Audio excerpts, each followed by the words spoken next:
Because Pio would say, you know, I've just been so emptied of self that Christ has come to live in me.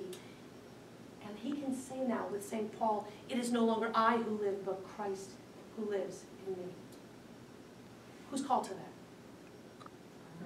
You are. Yep, I am. 1 Thessalonians 4:3. This is the will of God, your sanctification.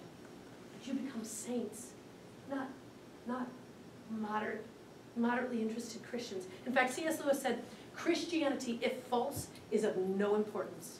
If true, it's of infinite importance.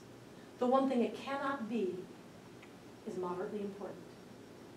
So this whole notion of mystical marriage is something that is such a great and sublime calling, and so few people strive for.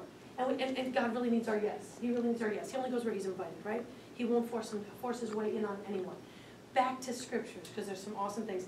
This book of Revelation is about that mystical marriage that Christ wants to have with you, with me, with his church, okay? So we're going to start here with Ephesians 5, chapter 5, verses 21 to 32. For this reason, a man shall leave his father and mother and be joined to his wife, and the two shall become one flesh. This is a great mystery. And I mean in reference to Christ and the church. Seriously? Seriously? Seriously. A man leaves his mother and his father and clings to his wife, and the two become one flesh, and that has something to do with the church? Yeah, it does. Check this out. Here's how I like to explain that. First of all, I love when Scott Hahn says, and the two shall become one flesh. One flesh so profound, so extraordinary, that at the end of 40 weeks it may require its own name. I'm going to ask you a question. Don't answer. Just think about it. Okay? Here's the question. When's a body in a body? When's a body in a body? A beautiful friend asked me that standing on a dam in Marshall's Creek, and I became obsessed with it. I became obsessed with it. Okay? Why do we need this earthly marriage to teach us about this mystical marriage that we're called to?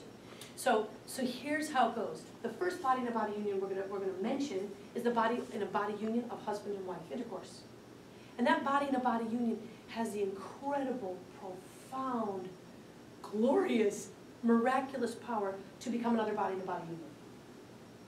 Another person living in me, right? Okay. What does that have to do with Christ and his church? Remember, it's a great mystery? What is the other body in a body union when you're a believing Catholic? That's right, the Eucharist. So listen to this. Now, a bridegroom is going to get up on the altar and promise to love as Christ loves. And we'll talk about what that looks like. And then the bride is going to get up on the altar and promise to love as Christ loves, if they're married in the Catholic faith. And then they're actually asked to go home, and the words of their wedding vows become flesh. What happens at the incarnation? The Word, the second person, Jesus Christ, becomes flesh in the womb of a woman. Okay, on the altar, when the two get married, after they've promised to love as Christ loved, then they literally are asked by the church to embody, to incarnate those vows. And the groom pours himself out as gift to his bride, and the bride receives the love of her groom and gives of her entire self back as gift. And what can that result in? We said it, pregnancy. Another person living in me. Here's the whole crux of the thing. Who is Christ? Who is Christ to the church? He is the what? The bridegroom. The bridegroom. And we are what? Yes, men, your bride. Okay? So you are also a bride. So when we go up the aisle at Mass, and we head towards our bridegroom, what's it sound like so far? We're walking up the center aisle to our bridegroom, right? And we get to the center aisle of our bridegroom, and we are offered his body.